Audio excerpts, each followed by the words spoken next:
Can you picture a neurotech venture that's not just surviving, but thriving for a remarkable 23 years? What's the secret behind its resilience in the competitive neurotech landscape?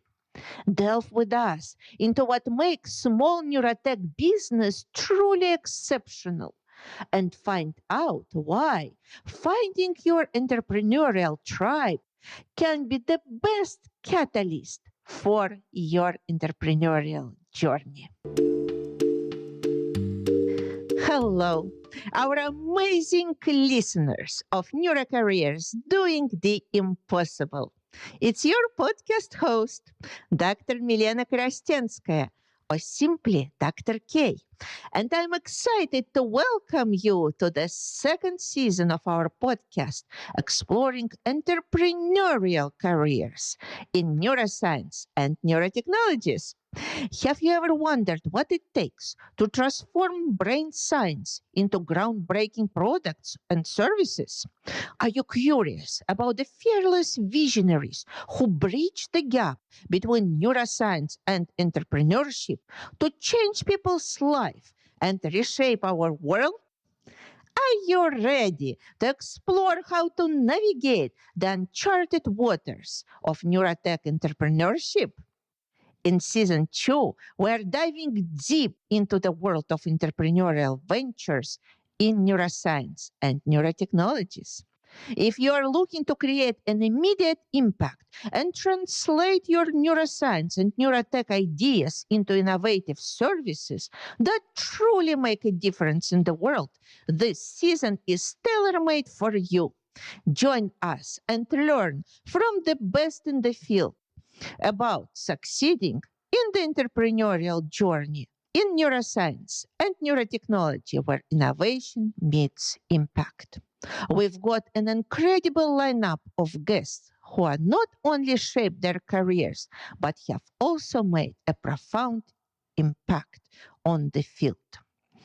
Throughout this season, we'll explore the captivating stories of visionaries who've risen to the challenge, who've turned obstacles into opportunities, and who've innovated in ways that are changing the landscape of neurocareers.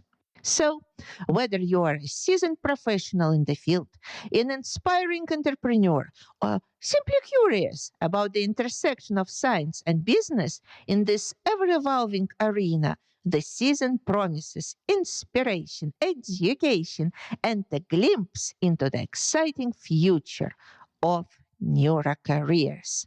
I am Dr. Milena Korostenskaya, the founder of the Institute of Neuroapproaches, where I help people establish successful careers in neuroscience and neurotechnologies through career coaching and education. So let's dive into the entrepreneurial journeys that are shaping the future of neuroscience and neurotechnologies together. Tune in now into the thrilling episode number 67. Dear listeners, welcome to another exciting episode of Neurocareers Doing the Impossible podcast series. Today, we have a remarkable guest from the field of neuroscientific research and entrepreneurship. Meet Lloyd Smith, President and CEO at Cortech Solutions, a visionary leader in the medical and scientific device software industry. With a wealth of experience in sales and marketing, Lloyd has pioneered innovative solutions for advanced brain research. At Cortech Solutions, their mission is clear: to provide neuroscientists with the tools they need for cutting-edge research, all under one roof. Lloyd's dedication to simplifying the technical aspects of neuroscience allows scientists to focus on what truly matters, advancing our understanding of the human brain. Beyond his role at Cortech Solutions, Lloyd serves as a director at the North Carolina Business Council, where he plays a vital role in supporting forward-looking investments in education, healthcare, sustainability, and more. His commitment to sustainable business development and community welfare reflects his passion for creating a better future. Join us in this episode as we delve into Lloyd's entrepreneurial journey, his innovative contributions to the field of neuroscience, and the exciting future of Neurotech. Get ready to be inspired and informed by Lloyd Smith's remarkable career and his vision for a world where neuroscience leads us to new horizons. Welcome, Lloyd. It's a great pleasure and honor to have you today on our podcast. Thank you so much for joining. And can you please introduce yourself and also tell our listeners where you're joining us from what part of the world? Thank you for having me. I'm looking forward to this. So I'm joining you today from my office in Wilmington, North Carolina. So it's southeastern coastal North Carolina in the United States. It's a bit cool and pleasant outside today, nice and sunny. We're still at the tail end of hurricane season, so we do have always in the back of our minds the weather. It's an ever-present concern here, but we're entering a season where we have less to worry about. So Thank you. Thank you for this introduction. And Lloyd, can you tell our listeners what brought you into the field of neuroscience and neurotechnologies? Just give us a glance into your journey into this field. well, my journey was, I would say, atypical, but is anyone's journey necessarily similar to someone else's? My journey was, I guess, a bit strange and circuitous in a way. I was a good student in primary school, but didn't really know what I wanted to do. Most of my family had not gone to college, and I had an interest in music. So I went to college, but I dropped out after one semester. And then I started playing music. So I was playing professionally at night and working as a construction worker during the daytime for a couple of years. And I ended up in a band with a guy who worked in a research lab. And his job was to harvest the brains of the deceased Alzheimer's patients in the research program at the university. And I thought, where do I sign up? So that got me inspired. And that really was the reason I went back to college. And going back to school, I immediately sought out the lab that he worked in. And the lab was run by Dr. Stephen Sands, who became my mentor for my graduate work as well. Thank you so much. It is a really very interesting entry into the field. I wonder what questions did you have when you learned about this Alzheimer's research? What really was that inspiration that moved you forward? I thought it sounded almost otherworldly. At that time, there wasn't the internet. It wasn't like I could go look something up about this. We had encyclopedias, you had textbooks, of course, in your classes, but you would only read snippets here and there about this sort of thing. It was just, for me, as someone who had not yet gone to college and I hadn't had an introduction to psychology course, it just seemed fanciful, like something that can't be real. Someone I know is involved in this kind of work, but it sounded challenging. It sounded exciting. It sounded like there was no end of things to learn or challenges to be faced. And I thought I just have to get involved in that. Yes. You also mentioned that you were professionally playing music.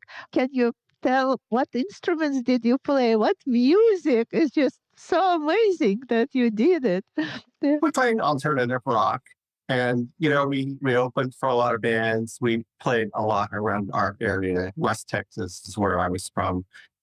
For example, we opened for Book of Love. That was one band that most people would know because they were pretty popular in the 80s. That was our claim to things. Yeah, that was amazing. What was your favorite rock band? Oh, I think in those days, it was probably between the Smiths and U2.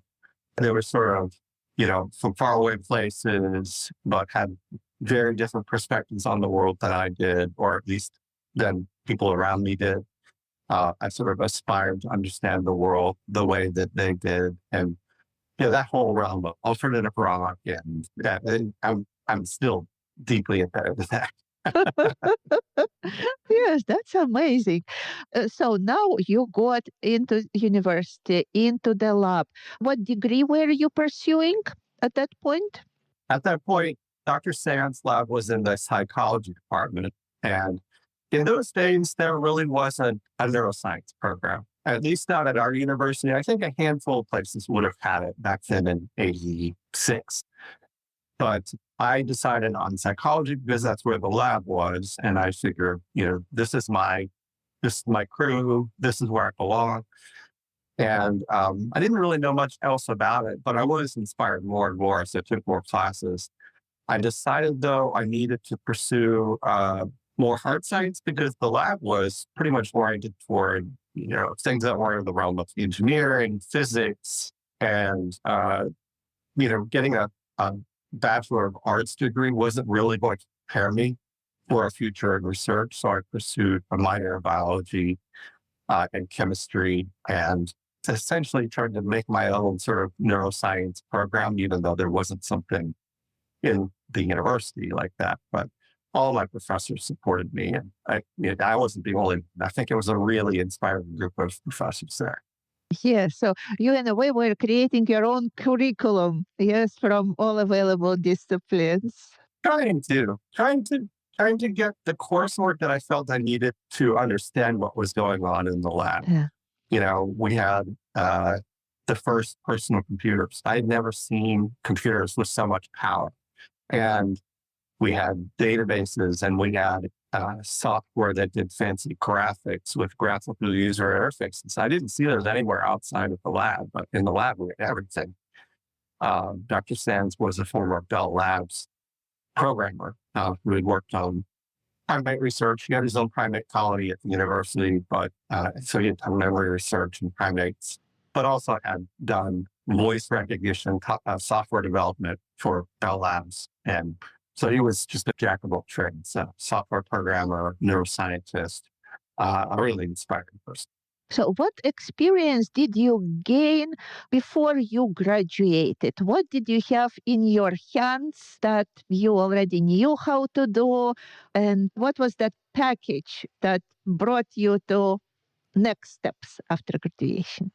I was thrown right in and given difficult jobs organizing a multidimensional database of patient data and experimental data, implementing software code.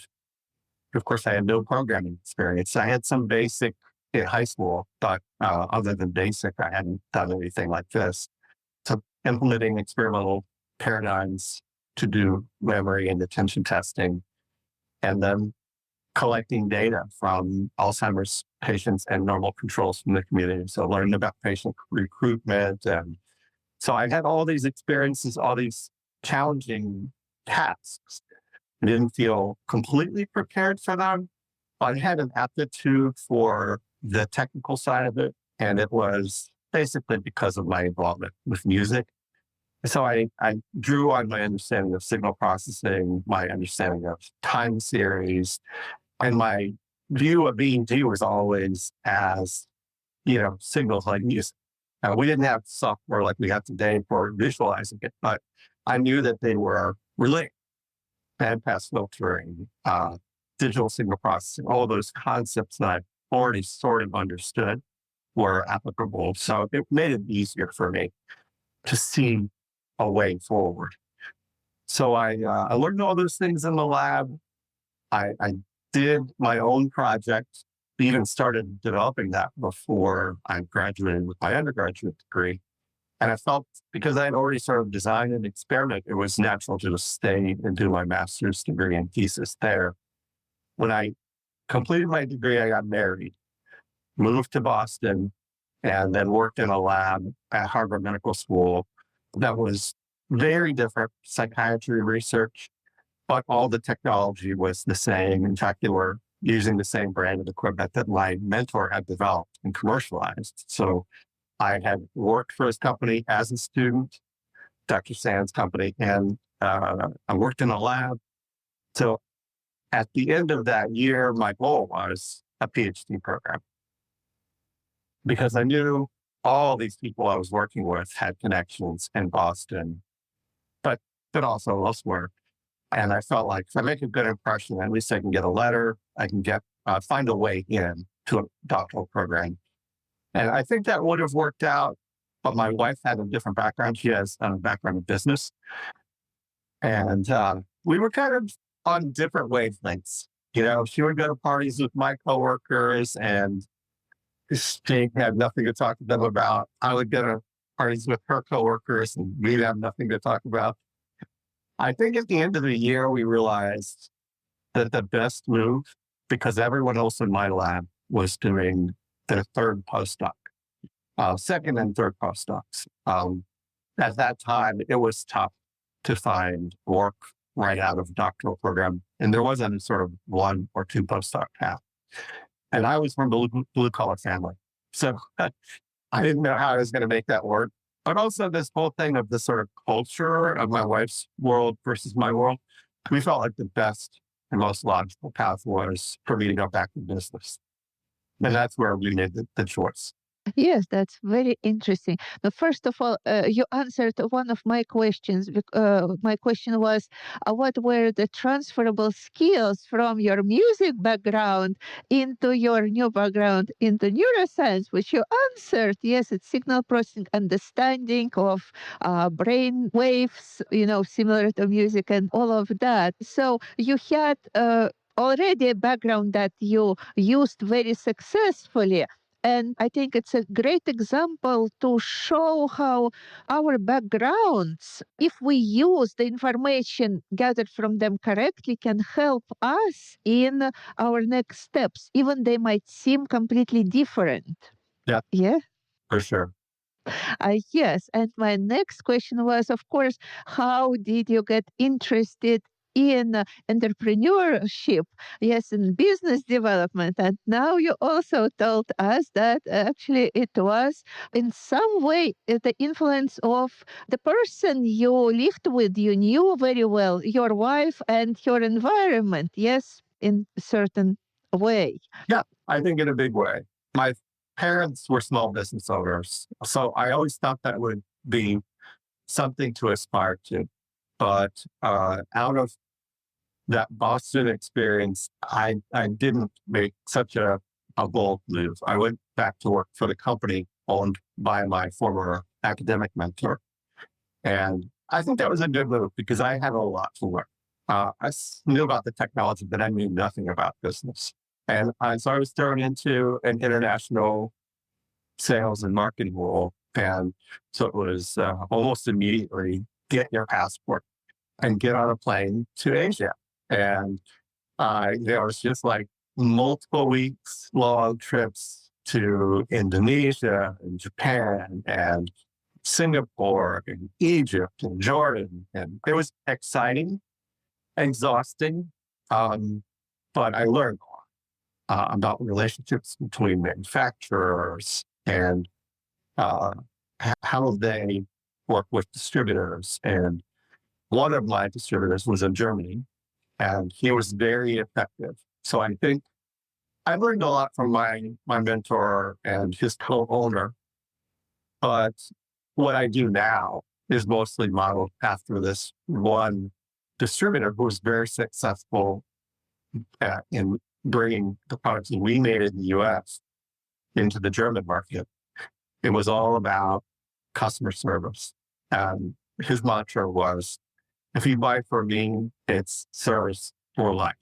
As long as I exist, you can call me. And I thought that is inspiring. And it's clear that people loved him.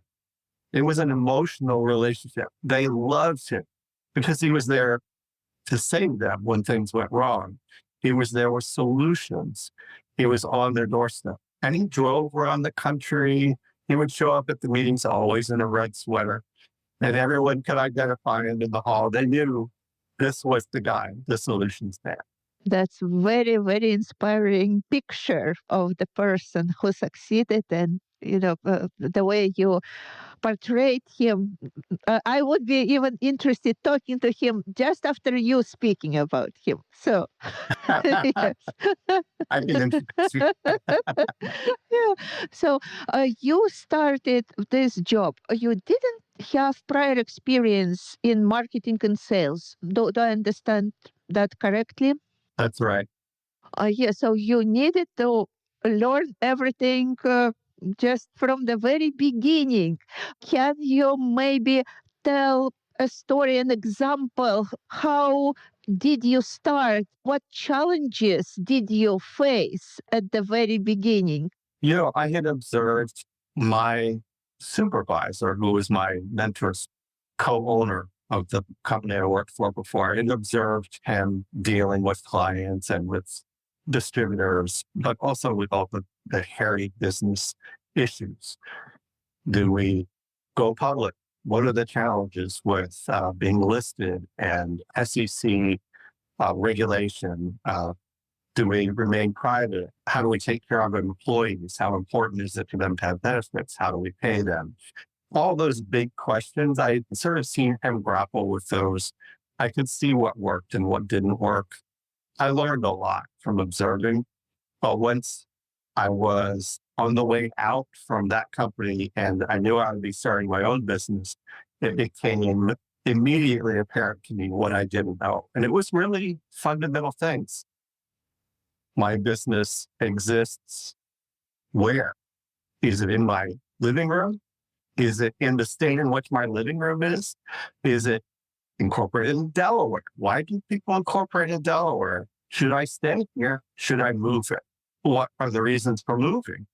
Attracting employees. I mean, there are a whole bunch of things that we had to grapple with right away. How do we fund it? Where do we locate it? How do we attract good people? And how do we keep them? So I immediately bought a bunch of books. And I did, and my wife would say, the 12-day MBA, just read books. And in fact, there's one called the 12-day MBA that's right here on the bookshelf. Just, reading, not that all of it was applicable, but it starts to give you a framework for understanding how people in business approach problems. I don't want to become a business person. I'm still inspired by the science, but there are tools that I wasn't equipped with. So I knew I had to educate myself. So I started looking into those things and we sold our house. And that's how we funded the start of the business. Essentially, we had about 1 year of runway from selling the house. Yes, that is amazing. And obviously, you were pressed by time. Well, let's say you had 1 year and you still need to read, you need to learn everything. How did you keep yourself in such condition that you can do it? Because when people get pressed for time, yes, I'm just imagining, they're trying to do everything quickly, they're rushing, they're stressed, yes, reading books about 12 days MBA and something else, I think it becomes out of the schedule at all. So, how did you keep that composure? What was helping you to do the right thing during that 1 year, which is not much? I don't know why we succeeded. I have a very conservative orientation. So I was always trying to spend less than we needed, find ways to make the most out of what we had. And at the same time, never skimping on effort. In other words, I was willing to work very long hours and go to great lengths. And I think the motivation was partially wanting not to fail, but also the fact that we had just had our first child. And so the need to succeed was not just because I needed to eat, but, we had, my wife and I were both uh, totally invested in this and we had our first child. So it had to work. There was no two ways about it. So I think I was highly motivated because of that. But I had observed what the process looks like. And I knew that you can't learn all of that from books. Some part of it is just about enthusiasm. It's about relationships. and making the most out of limited resources because you're never going to have enough money. You have to find a way to get there. I'll tell you the key that I always tell people starting a business is, you have to think about how you're going to fund it. And this won't work for everyone. And my suppliers may resent this, but asking for 31 days to pay your suppliers and getting your customers to pay you in 29 or 30 days. That is the difference between success and failure. Because when no one will lend you money, because in the beginning you have no track record, no collateral, that's one way of funding your accounts is to just get some grace from suppliers. And our suppliers, including our biggest supplier, City, was very gracious. They gave us a little bit of leash when we needed, and that got us off the starting blocks and allowed us to get things rolling. What were the biggest challenges for you to start the company, and how did you solve those challenges? The first big challenge was the fact that I was going from working for a company to directly competing with that company. So I felt immediately like not a fish out of water. Like I knew the environment, but I was persona non grata. In other words, I would show up and everyone I knew viewed me as a turncoat, a trainer, or at least it felt that way. So there was that angle, dealing with the sort of emotional side of it, finding your own purpose and finding your own motivation, and you're doing the right thing, despite what everyone else thinks. So there was that part. The other big challenge was, practically speaking, these days, of course, you have email lists. In those days, it was more a matter of, there was email, but it was more a matter of contacts, tracking and mailing, physical direct mail. So developing a list of people that I knew, and it was really just long hours brainstorming, thinking about places I've been and people I've met, writing that name down, then looking them up and trying to find their contact information, and then repeat. Just simply going through my mind all the experiences I've had, places I've visited, customers I knew, because of course, bringing a list with you is sort of, rule number one. You cannot take a list of customers, but the people I know are the people I know. And generating a list of customer prospects was a challenge. It took a lot of time, but I was able to do that. I have a pretty good memory for names. So I pretty rapidly have a database of thousands. And now, tens of thousands, because I'm meticulous about keeping all of those records, expanding upon them. So we have a big mailing list. We have a lot of data from all over the years. So that's all very valuable. And all began in the beginning in that brainstorming. Who do I know who might be a prospect, and where do they work, and how do we create a database of their contact information?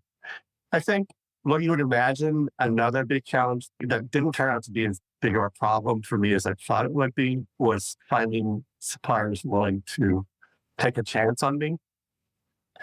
In other words, manufacturers, mostly outside the US, who would want someone like me to represent the products in the US. And it wasn't so hard, I think, because they knew I had worked for another company, and that other company was recognizable. So they knew I knew the customers, they knew I knew the technology in the marketplace. So it wasn't really that hard to find companies who were willing to take a risk on me. Yes, very good. And how did you deal with believing in yourself when, other people might have turned off you because now you were a competitor? How did you deal with that emotional aspect of creating your own company? You always rely on your family, the people closest to you. You need people to constantly tell you you're doing the right thing. It's okay. You're going to get frustrated, but we're here for you. That's important. But what really made the difference professionally also is customers, just because that was always my crew. And I know I call them customers, but I feel a collegial relationship with them. And I was still in a relationship with those people. It just was that I was wearing a different logo on my shirt, and maybe I'm representing a different product, but we're still talking about the same science. And so I relied a lot on those relationships. People I used to work with, people I used to sell to when I worked for the other company. And that really made the difference, having those people as a constant in my life. Yeah, absolutely. And now, can you tell our listeners about your company? So, what did you create as your business? So, the model that I learned from this other gentleman was focus on service. In other words, spend less on marketing and allow your clients to spread your message by word of mouth, by just doing a great job of supporting them. So I immediately had suppliers that I was really enthusiastic about, some of whom we've remained as representatives for, who are still our suppliers. Biosemi is one. Visa is another. I had known Michael Shirk from way back in the mid 80s when he visited my mentor, and he was an inspiring person, just so brilliant. And so I always wanted to be associated with Visa. And biosemi has been a constant, but so EEG was my field of study. So we stayed with EEG and related products, but we've branched out from there. We do EEG, we do tools for fMRI, we do functional neuro for spectroscopy, and then mechanisms for combining F meters and EEG together. We have transcranial magnetic stimulation products from Germany. And, trying to get all of those EEG related things, or things that people I know, or science that I have been involved in or have an interest in and could benefit from. In other words, we're not going to get into invasive animal research. We're not going to get into anything to do with genetics. Although if you go to the Society for Neuroscience meeting, you'll see there's a whole wide gamut of work, and there's certainly lots of products available. We've just stayed focused on things that are related to cognitive neuroscience, experimental psychology, brain imaging. Those are things that I know. So I'm trying to stay focused on things that I know and understand and have experience in. So that's the realm that we work in. So, what do you think was missing at that point in the community, in the research support that your company brought in? Since I haven't mentioned any names, I can freely say that what I learned was, over time, prestige became associated with minimal customer contact inside the company. So the people with the most experience and the most knowledge earned the right to speak to customers less. And I always thought that seems inconsistent with the best interests of both the customer and the company. The most experienced, most knowledgeable people should be the ones talking to the customers. Our customers are no dummies. These are very smart people, very, very focused on one niche. You can't expect someone right out of the gate, a brand new hire, to communicate effectively with this world-renowned scientist. It's just not possible. So why not the most experienced people dealing with customers? So I focused on that. So putting more of my time, not that I'm up to the task always of dealing with these very smart people, but I certainly have more experience than people who are brand new. So I wanted to focus my time on customer contact and create a culture within the company where the people who are talking to the customers about their science are the people who have the most experience. And that doesn't necessarily mean they're the most valuable people to the company, just that they are the best suited to that particular job of communicating with customers, because I think that makes the communication more effective. It also makes customers feel valued when you're placing your most experienced people in front of them, rather than clearly making customer contact a low prestige role within the company. So I wanted to turn that on its head. Yes, so good that you are mentioning that because I meet a lot of young neuroscientists who want to get into industry. They want to work in companies like yours, and they are very curious about what do you expect from them to have? What skills? I would guess that it has a lot to deal with the interaction, yes, with customers. So, what would be your answer to people who might be listening to us and thinking, what should we possess to be a good employees, yes, at a company like yours? I think it's kind of a surprising answer, but I tell young people, especially new hires here, that what we do is a matter of discipline and very, very fundamental skills. So if you're visiting a customer, you show up on time. You show respect by dressing appropriately. You don't interrupt people. These are all the sort of things that grandmother taught you. You cordially address people. You respond to questions. If you're asked something you don't have an answer for, get the answer and get back to them. Follow through. It's the really fundamental things. I don't expect anyone to come in here having valuable knowledge that's going to transform our business today or tomorrow. I find the most exciting employees to be the people who fulfill the expectations of the basic customer interaction. They answer politely, they follow through, they show up on time, they dress appropriately. And these are not necessarily things that you learn in school. Of course, all the other book learning and laboratory experience and scientific interests, those all matter. But the nexus of customer service and scientific interest and knowledge, I think it's the real value in our business. Finding that person who can interact with customers in an appropriate way, but also understands and is inspired by what they're doing. Thank you.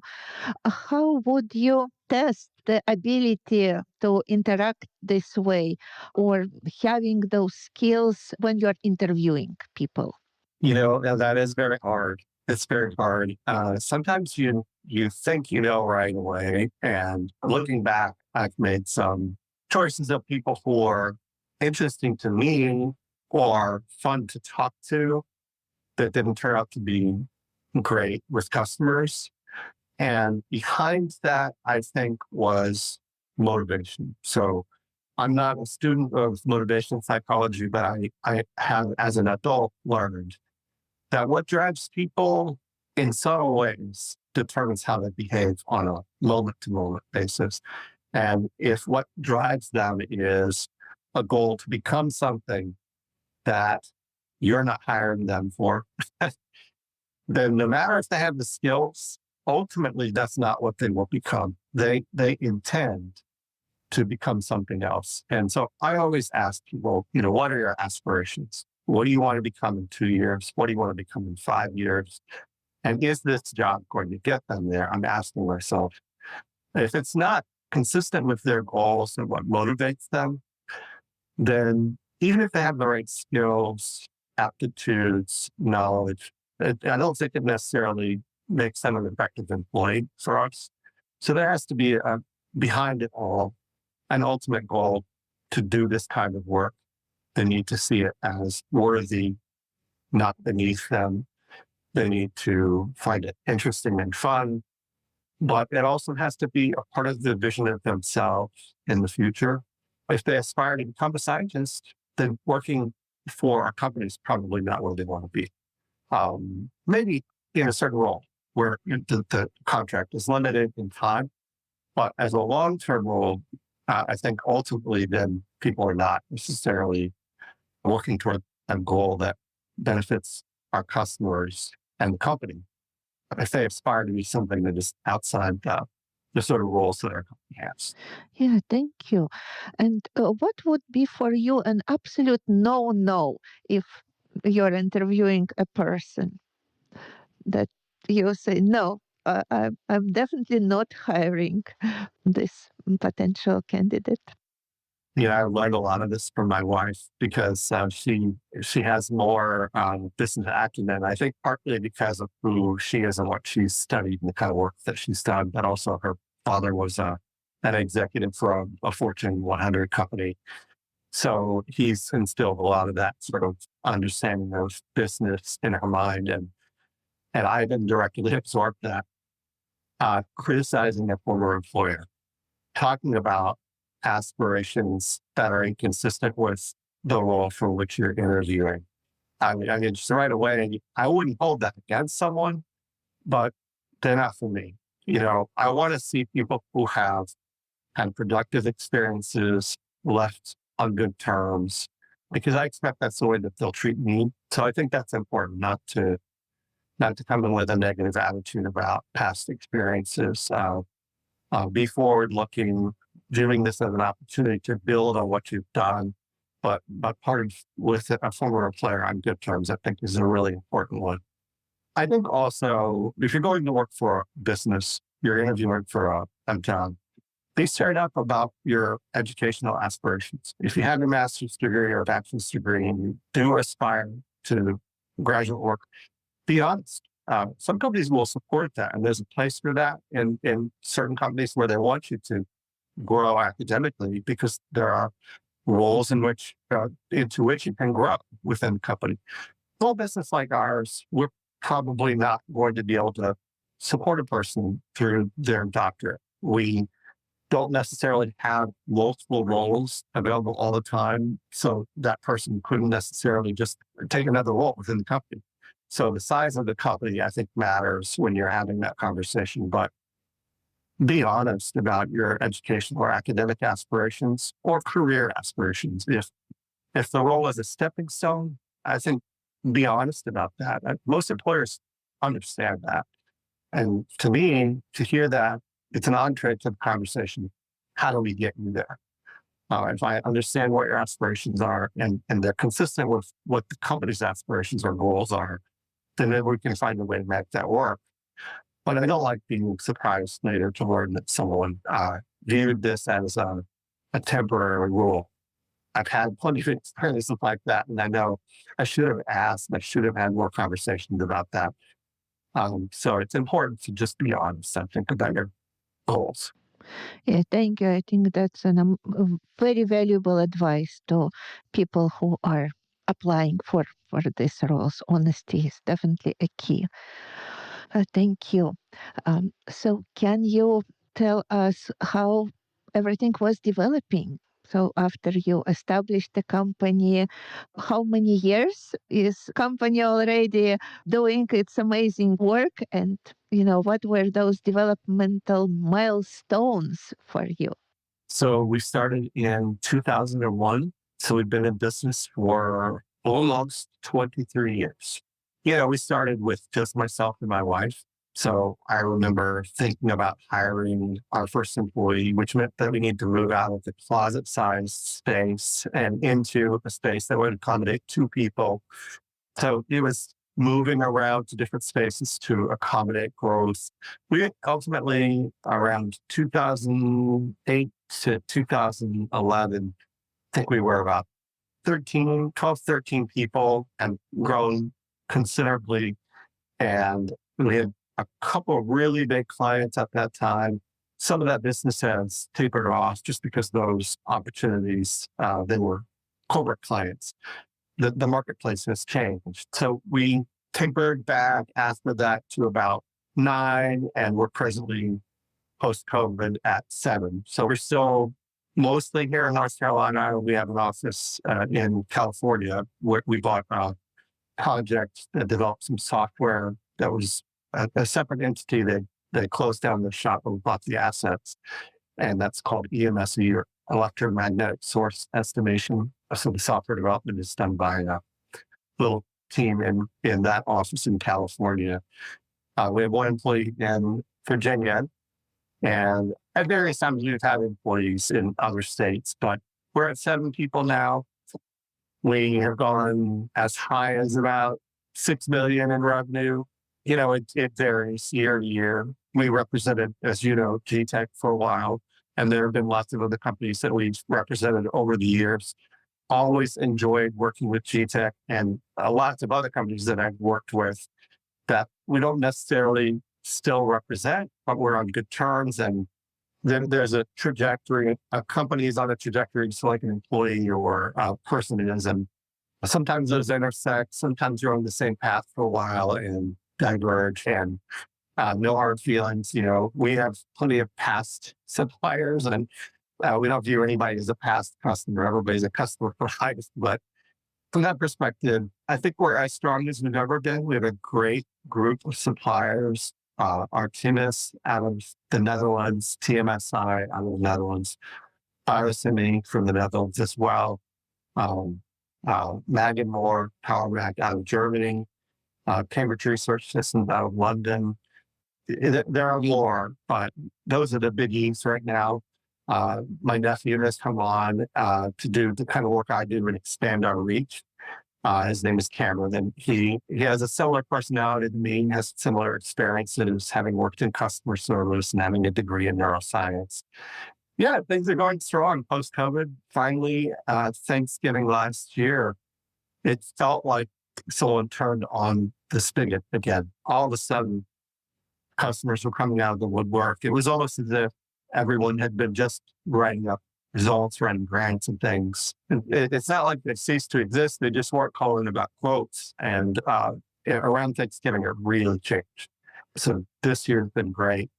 It won't be our best year ever, but it's definitely a huge difference from last year. So 2023 is going to be one for the record books in terms of turning around the situation from last year.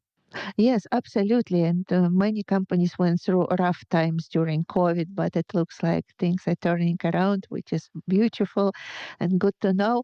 And how did the neurotech landscape change over this time, over 20 years? What trends do you see now that didn't exist at that time? What were the main changes that you have observed in customers' interest in neurotech products? I think everything that we do has been influenced in a big way by fMRI.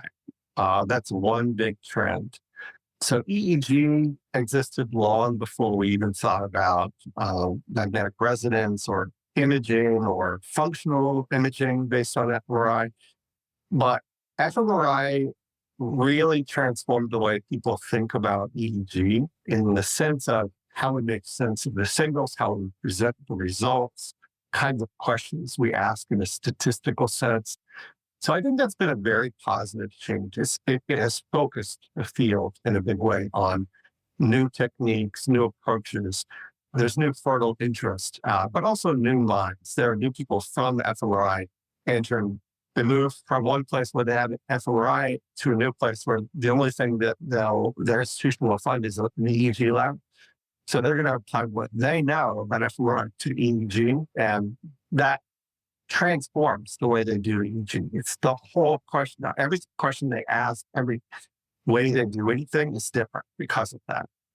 So I think that's been a big trend. Another big trend has just been industry consolidation. It has affected our industry. You can think of a few names that used to exist that now, for a while, there were companies disappearing. But now I think if you look at the landscape of companies that exist, consolidation.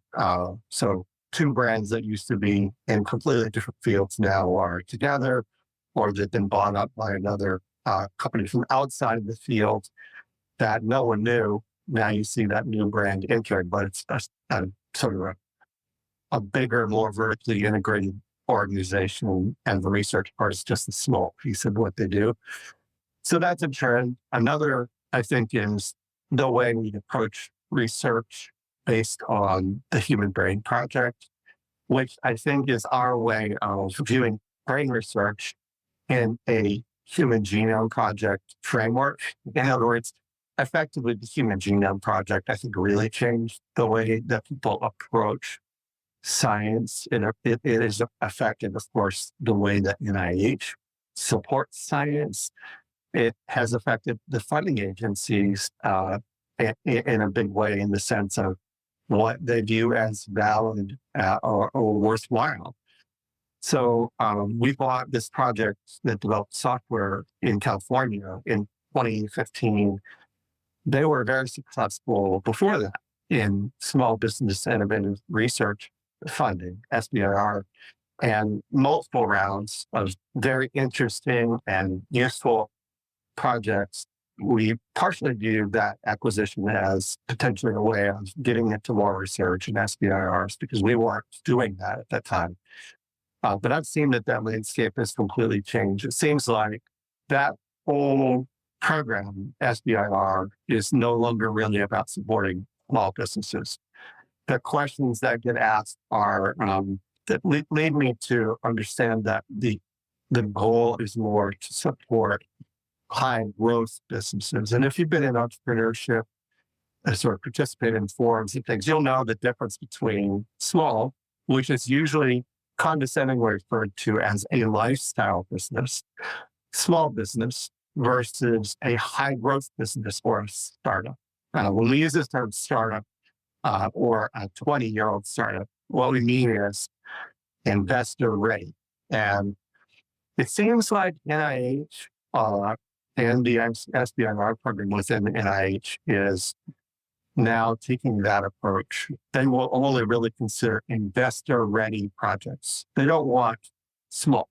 They don't want projects that are intended for science. They want projects that are intended to transform the marketplace. That's great, but I find it frustrating that isn't it isn't a vehicle available to small businesses like ours anymore. At least that's my sense of it. So that's been a little bit of a frustration. But we plug away. We continue to fund our own research. We're doing lots of R&D, hardware development, software development. We have lots of ideas that didn't get funded, but maybe we'll find a home for those in the future as well. Bigger scale projects that sort of help. What we envisioned with some of these was scaling up. A lot of our customers want to do EEG on a bigger scale, but there are all these really fundamental challenges. One person asked me recently, can people take this and put it on their own head and collect their own data at home? That's a great goal for the project he's talking about. It's essential because they need to be able to put it on themselves at certain times of day during the week at home. And I thought, that's one, they need to be able to put it on their own head. Two, the user interface needs to somehow result in data that is useful to a scientist, but collected by a person who's not a scientist. Three, if they're doing it at home, they're going to be collecting a lot more data. If you're deploying devices into homes or schools or whatever the facilities, the data management, somehow it has to go through the internet to the cloud. You have to have strategies for dealing with these much bigger data sets. It becomes a much larger scale enterprise. You need security if you're transferring data over the internet. You need usability if people are going to be putting it on themselves. And user interface design, careful ergonomics. There's just a whole array of things. I think those are the challenges that we want to solve in future projects, because the field is going that direction toward more ubiquitous devices collecting larger and larger amounts of data to answer bigger and bigger population level questions. And that's where we will see the field go.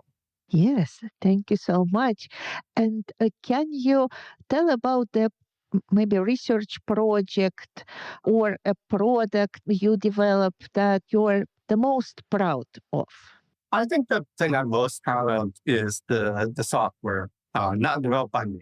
I am just in awe of our software team, especially Dr. Flieger, who runs the team.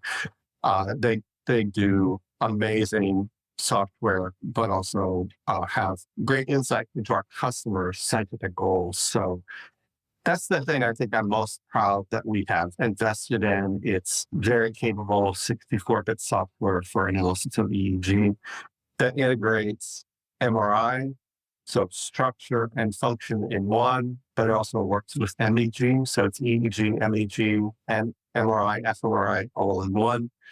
And it has the capability to, say, constrain EEG source analysis to hotspots defined by fMRI, or to constrain based on anatomical regions from Talarak or other atlases.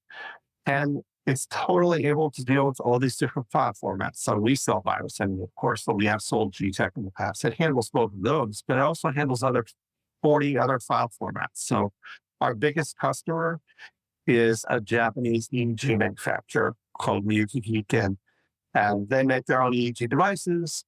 They have fewer channels, but they use this software with every device. They sell it to their customers. They help them do science with these lower channel count devices, but it's sort of a part of the regular offering. So I'm very proud of the EMS suite software. That's, I think, the most impressive thing that we've developed here. Yes, thank you.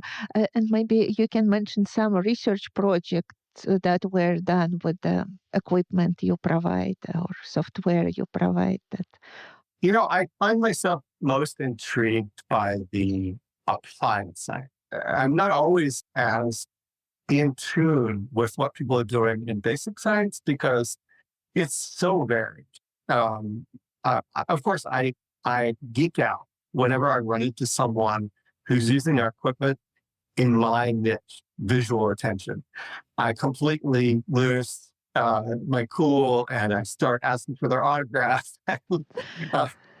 And they know that. They know what I'm talking about. When I visit the lab, I'm just nervous. But that's my niche. So it's understandable that I get excited about that. But I think from the company perspective, these big corporate clients are the bigger buyers. Their expectations are different. They want on-time delivery. They want no errors. They want great customer support. They want fair pricing. I feel like from a business perspective, that's just way more challenging. Scientists tend to be they deal on a friendly basis. It's like, what I want most is for you to be fair. I want you to be timely, but if you can't get back to me today, that's okay. But when we deal with these businesses, I find it challenging and exciting because their expectations are much higher.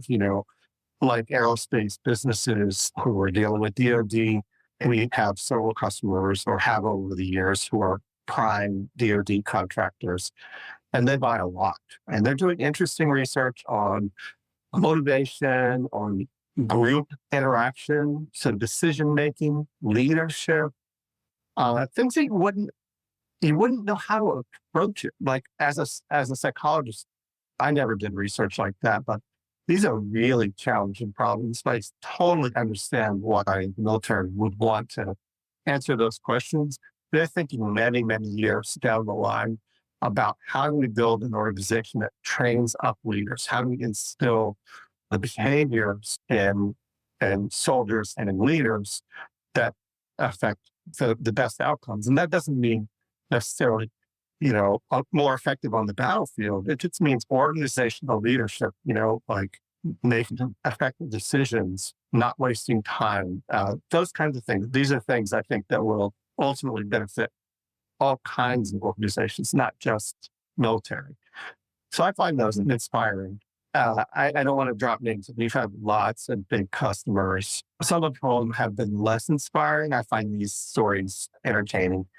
Someone in the tobacco industry bought equipment, and I visited, and on the reception desk in the front entry, it said, "Thank you for smoking." On the check, when they paid us in big red letters at the bottom, it said, "This is tobacco money." And this had been a time when it was a really hot topic in the press. Those have been interesting, a little cringy experiences. They're doing interesting research on other things than tobacco because they also make food products, the packaging and all that. So I think there's room for that kind of thing. But yeah, those have been interesting experiences. Yes, absolutely. And what was the most unexpected thing that you learned over these 23 years building your business in neurotech industry? Oh, that is a tough one. Uh, I think really fundamentally, it's the things that I like to share with young people who are starting out uh, that you can start a business from scratch uh, without a lot of resources. That the model that you see presented in books and on television, and that is taught in entrepreneurship programs or propounded by the entrepreneurship industry, as I think of it, that you must be beholden at minimum to angel investors, or that you must be investor ready for a public offering. That's not necessary. In order to create an impactful business, you just have to have a vision for how you can help people. In this case, the people are customers, and for me, our customers are scientists. But so if you're working in science and you want to make the transition to business, being interested in what people do and passionate about helping them accomplish that, I think is enough. You need to find ways to fund it, but it's not always necessary to have a huge pile of cash. It's certainly not necessary to be beholden to big investors. And in my experience, that's not always helpful when what you want to do is build a business in science, because science is not a huge market. It's a market with, of course, with the potential to become something bigger, but not all science is going to do that in our lifetime. And yet it's still worthwhile. It's still interesting. It's still exciting. It's still impactful. And I think it's a marketplace that is small, but not necessarily that attractive to big investors. So if you want to stay involved in science, I think there definitely are going to be some companies who come around, and we see it now in wearables where they're, making smaller devices that the promise is that everyone will have one and they'll all be wearing it while they're driving down the road. And it's going to transform the way we sleep and it'll make us smarter. Uh, I love that idea, but not every business in neurotech is going to be that. I went to a neurotech investor conference at Stanford a few years ago, and it was inspiring to be in the room with, it was a small room. I'm talking, probably 100 people there. So, I'm talking to Vina Kosla and I'm talking to other big players in the investment world. I talked to the president of a big company in San Diego in the telecom industry, and he was right there in the room with me. We were talking about, big trends, and that was inspiring to me. But at the end of 3 days of that, I realized this isn't my business. This isn't what we're about. I can understand the excitement, and I definitely could see taking what we do and going that direction. But just like I observed with a company I used to work for, taking what we do and making it a medical device, or taking what we do and making it a consumer product, changes the business altogether. I don't think you can really do both. Maybe there's a unique exception. There certainly are older companies. I can think of one. Nicolay is a good example, making medical devices and at the forefront of science. At that time, they were. But I don't think that that's so much the case anymore. I think you have a very different culture, different expectations in terms of investors, a different timeline on which we work. And so I think for people who are passionate about science, what I would say is don't feel down about a lack of investor interest. There are ways to fund your business. It's all a question of where you want to end up in 10 years. If your goal in 10 years is to make an impact on science, to create a great company that's good for your own future, but also for the employees, that's totally possible. As long as you're paying attention to what customers need and you're passionate about helping them. So that to me is a lesson that I learned that was inspiring, just to see that You can make a great business and you don't have to listen to the haters who are calling your business a lifestyle business or a low growth business. Yeah, science is not going to create businesses that make millions or billions, but there is room for successful entrepreneurs in this realm for sure. And there will be some who can go the other route as well. You can certainly make that transition. I think it's hard to do both these days. To be successful in supporting science and consumer products or science and medical devices is challenging. Yes, absolutely. And it's so good that you gave this advice. That was my next question, of course, for you to advise people who want to develop their own companies in neurotech industry. What would be your top three suggestions for those who are just planning on starting their own company in neurotech? If you're planning to start a company, I think the things that I realize now that I wish I had known in the past is don't wait until you're actually ready to leave your current role. Don't wait. There's no reason that you can't incorporate, start reading, start saving, making a financial plan. And if you write a business plan, and I think you should, because it's a good thought exercise, if nothing else, then make many, many drafts before you act on it. Don't do what I did. But I was laid off, fired, and so I did this under duress. But I think if you have the luxury of time and you are thinking about making a move, career move, either to leave academia and go to a company, or you're thinking about starting a business, do your research. Or if you're starting a business, start thinking through practically what the steps are. Where do I incorporate? What form should my business take? And find an entrepreneurial home is what I would advise.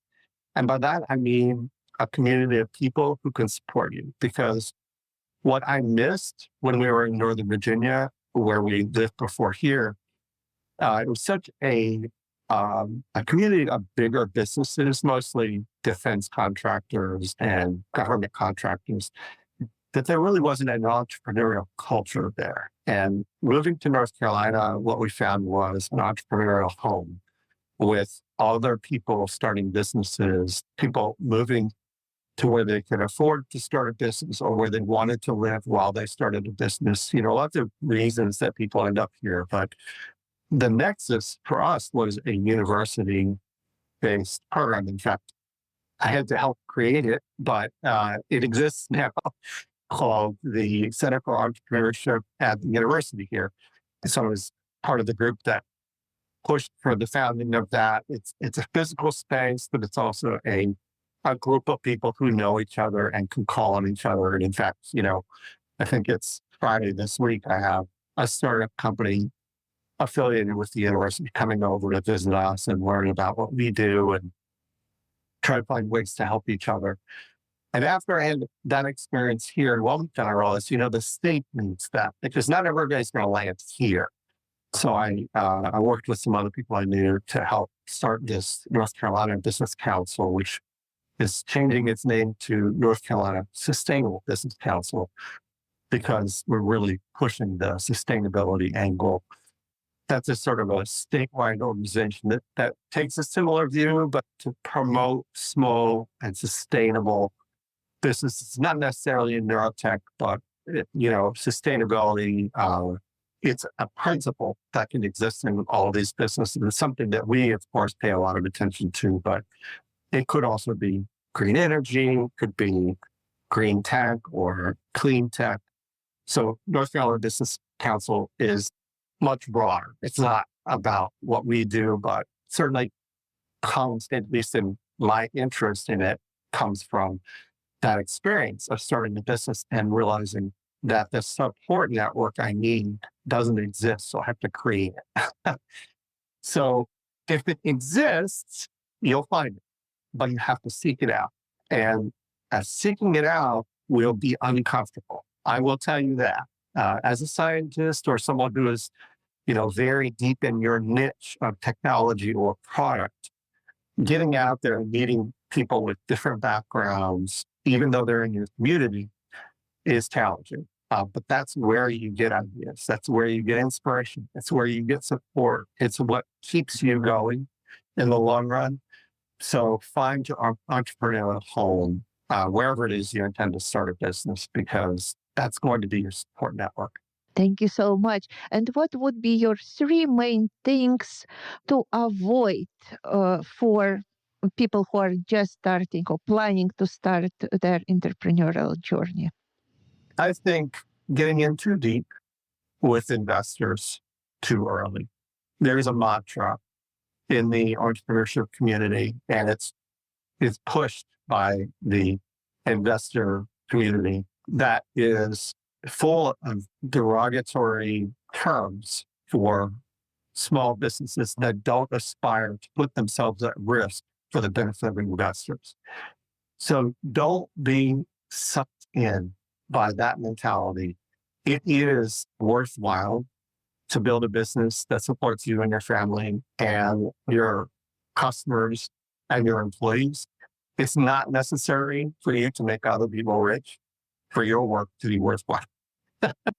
It took me a long time to come to grips with that, because they have this well-oiled machine in the investor community that is very effective at communicating their vision for small businesses that aspire to be successful, but that don't aspire to make other people rich. I think it's enough to be successful at supporting your customers and supporting yourself. Be happy with that.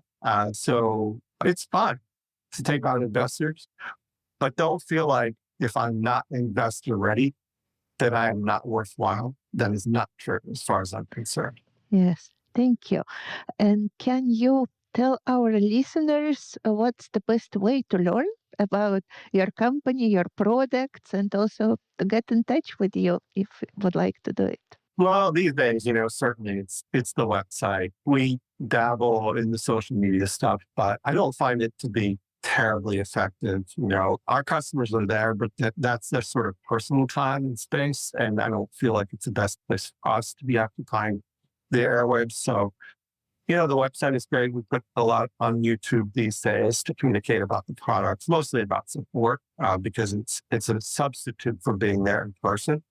Conventions. We'll be at Society for Neuroscience this year. We were just at the Society for Psychophysiological Research, and we always go to the Cognitive Neuroscience Society and SRCD, Research and Child Development. We're not as much at the BCI meetings these days, because it's a kind of an applied field. A lot of customers do BCI, but it's not as big of a part of what we do. It's mostly basic science, less applied science, but I'm inspired by the applied science. So I was really inspired by the BCI community. It is such a tight-knit community. But conferences, we always go to a few a year. You can see which ones we're going to on our website. And people are also welcome to email me or call anytime, even if it's just to share stories. I find that is the most fun for me, the people. I love the customers that we work with. I hate calling them customers because it puts them in a box. They're people, and their friends and their colleagues. And that's what makes this business fun for me. It's all about the relationships and, supporting ourselves and supporting our employees and supporting our customers in what they do is a side benefit of having good working relationships with people. Thank you. Thank you very much. And we will also add all the pertinent information to our podcast notes so our listeners would be able to learn about everything you do and connect with you. Awesome. Thank you very much for this amazing conversation. So much valuable advice to our listeners. I wish all possible success to you, your company, your family. And before we end our podcast, is there anything you would like to share with our listeners? Oh, no, I want to say thank you so much to you, Melina, for doing this. I really enjoyed it. And I laud you for this effort. It is the conversation that is not happening. And I was surprised to see that you're doing it, but I love it. I think it's so important because there's no one else talking about this. If you're making the transition one way or the other, this podcast journey is, I think, a great way to help people find answers, find their community, find inspiration. And so, yeah, I just wanted to say thank you very much for doing it. And I feel honored to have had the invitation and to be able to do this with you. Thank you very much for your kind words. And it was an honor to have you on our podcast. Thank you very much. Thank you. Dear Neurocareers podcast listeners, thank you for joining us on this incredible journey into the entrepreneurial world of neuroscience and neurotechnologies. I hope you've been inspired by the stories of those who are turning groundbreaking ideas into impactful realities. If you are looking for more guidance on succeeding in Neurocareers, book a free consultation with me, your podcast host, Dr. K, at the Institute of Neuroapproaches. So, what are you waiting for?